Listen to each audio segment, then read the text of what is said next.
This is transmission number 1 to the general public concerning the spread of contaminant ZAZ3, aka H1N1, swine influenza, Mexican flu, North American flu.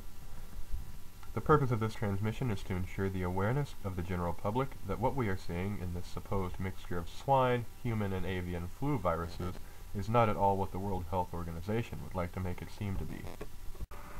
Upon our own careful observation and close analysis of the news broadcasts and government and health agency reports on the swine flu pandemic, we have determined that there is strong evidence to lead us to the conclusion that the swine flu is actually a variation of a virus believed to be contained in research facilities controlled by the United Nations, contaminant ZAZ3.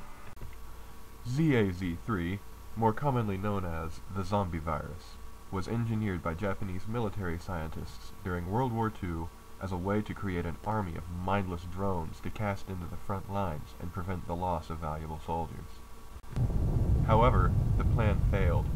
Both the research facilities in Hiroshima and Nagasaki were overrun by the uncontrollable horde, and in fear of further spread of the virus, the Japanese emperor himself personally requested the complete destruction of both cities, and in exchange swore to bring an end to the war. Only one sample of the virus remained. This virus sample was kept in a facility in Mexico City for years, and until 2007 remained untouched.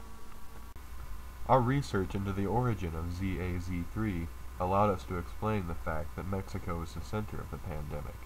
There was a breach of security somewhere, and the virus got out. Understandably, world governments could not allow this information to get out, for fear of the consequences of keeping such a dangerous virus alive. As a common person, however, one must be prepared for the coming epidemic, for once ZAZ3 begins the infection stage, it is only a matter of time before the transformations begin.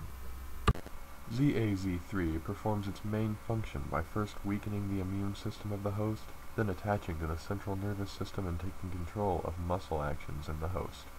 The weakening of the immune system can and will lead to flu-like symptoms. Upon taking control of the nervous system in the host, it may take up to 2 weeks for reanimation to occur. The victim will then be subject to intense violent emotion and loss of control of their own actions.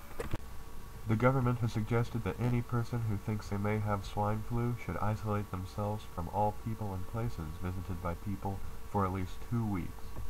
Quarantine is in effect for any who may have the virus, and schools in areas with as few as 1 confirmed case of ZAZ3 are being shut down entirely. Should this be considered a coincidence, or just a thinly veiled attempt to keep those transforming isolated, as to keep them from further spreading the contaminant?